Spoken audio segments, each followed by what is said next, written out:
TV पर कई shows आए और चले गए, लेकिन कुछ शोज दिल पर ऐसे छप जाते हैं जो कभी मिटते नहीं।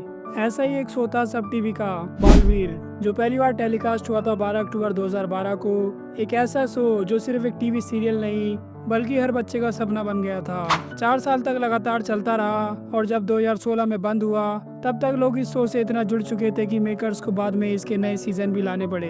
इस सीरियल ने कई एक्टर्स को टीवी की दुनिया का सुपरस्टार बनाया, जैसे देव जोशी जिन्होंने बालवीर का किरदार निभाया था, करिश्मा तन्ना रानी परी, समा सिकंदर भयंकर परी, श्रीधर डूबा डूबा 1 और डूबा डूबा 2, इसके अलावा अदिति साजवान और अनुष्का सेन और भी कई कलाकार।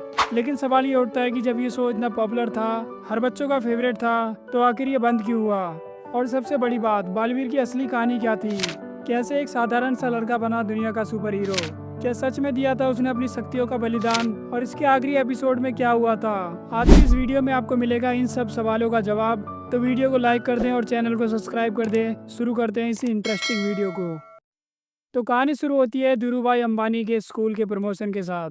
हम इस वक्त मुंबई के फेमस स्कूल धीरूभाई अंतानी के सामने खड़े हैं, जहाँ एक न्यूज रिपोर्टर बताती है कि कैसे एक कोई शक्ति बच्चों को किडनैप होने से बचा रही है। फिर स्टोरी 3 मंथ बैक चली जाती है, जहाँ एक लड़की रानी परी से रिक्वेस्ट करती है कि धरती पर भी एक परी भेज दो, बिकॉज उसे और उसके भाई को एक मोंटू नाम का लड़का परेशान करता है। परीलोक में रहती हैं काफी सारी परियां, उनमें से एक परी को मिलता है अनाथ बच्चा, जिसे वो परीलोक ले आती है और यही बच्चा बनता है बालवीर। परीलोक की रानी परी बालवीर को चुन लेती है कि वह पृथ्वी लोक पर जाए और इंसाफ करे, बच्चों की मदद करे और बुराइयों से लड़े। बालवीर को मिलती है 7 परियों से अलग अलग शक्तियाँ, ताकि वह इन शक्तियों को प्राप्त करके लोगों की मदद कर सके। शक्तियाँ प्राप्त करने के बाद बालवीर आ जाता है धरती पर और रहने लगता है आम इंसानों की तरह। हर एपिसोड में बालवीर किसी न किसी मुसीबत में फंसे बच्चों की मदद करता है। शो में एक तरफ थे बालवीर और अच्छी परियां, तो दूसरी तरफ थे भयंकर परी, तूबा तूबा और डूबा डूबा। कहानी में कई ट्विस्ट आते हैं, कभी रानी परी की मौत, कभी नई भयंकर परियों का आना, कभी बालवीर की असली माँ का राज, कभी बालवीर की पावर चली जाना।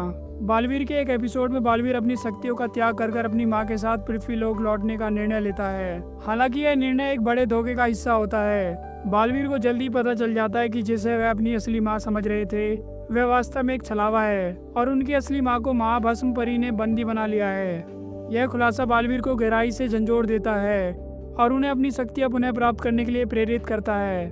बालवीर इस धोखे का सामना करते हैं और अपनी असली माँ को बचाने के लिए एक नई यात्रा पर निकल जाते हैं। वह चालाकी और अपनी सूझबूझ से अपनी माँ को कैद से छुड़ा लेता है और अपनी माँ के साथ पृथ्वी लोक पर रहने लगता है। लेकिन कुछ टाइम बाद बालवीर की असली माँ उसे परियों को सौंप देती है। बालवीर के अंदर की नियत और हिम्मत उसे एक बार फिर से बालवीर बनने में मदद करती है। आखिरी कुछ एपिसोड में परीलोक और पृथ्वी लोक दोनों को ही महायुद्ध का सामना करना पड़ता है। बालवीर अपनी आखिरी ताकत लगा देता है ताकि वह परीलोक और पृथ्वी लोक को बचा सके और वो इस मिशन में कामयाब हो जाता है। वह दुश्मन को हरा देता है और परीलोक और पृथ्वी लोक को हमेशा के लिए बुराइयों से बचा लेता है। और शो के एंड में रानी परी बालवीर से कहती है कि वो गोल गोल ग्रह पर भी जाए और वहाँ पर भी सच्चाई और अच्छाई का परचम लहराए। और बालवीर कहता है कि वह गोल गोल ग्रह पर भी जाएगा और वहाँ पर भी सच्चाई और अच्छाई का परचम लहराएगा। और यही अंत हो जाता है बालवीर की सीजन 1 की कहानी का। अगर बात करें शो के ईयर ऑफ होने के रीजन की, तो शुरुआत में शानदार रिस्पांस मिला था, बच्चों में इसका जबरदस्त क्रेज था। लेकिन धीरे धीरे स्टोरी रिपीट होने लगी, पुराने किरदारों की वापसी ना होने के कारण कनेक्शन कमजोर हुआ, शो की टीआरपी धीरे धीरे गिरने लगी और चैनल को नए सोच के लिए जगह बनानी थी। साथ ही कुछ एक्टर्स ने आगे काम ना करने की इच्छा जताई। इन्हीं सब रीजन से 4 नवंबर 2016 को बालवीर का आखिरी एपिसोड टेलीकास्ट हुआ। हालांकि बाद में बालवीर के नए सीजन भी आए, लेकिन जो जादू और मासूमियत सीजन 1 में थी वो दिलों में आज भी जिंदा है। अगर आपको बालवीर की ये जादुई कहानी पसंद आई हो तो वीडियो को लाइक करें, अपने दोस्तों के साथ वीडियो को शेयर करें और द फिल्मी डिवाइन चैनल को सब्सक्राइब करें। मिलते हैं नेक्स्ट वीडियो में नए टॉपिक के साथ।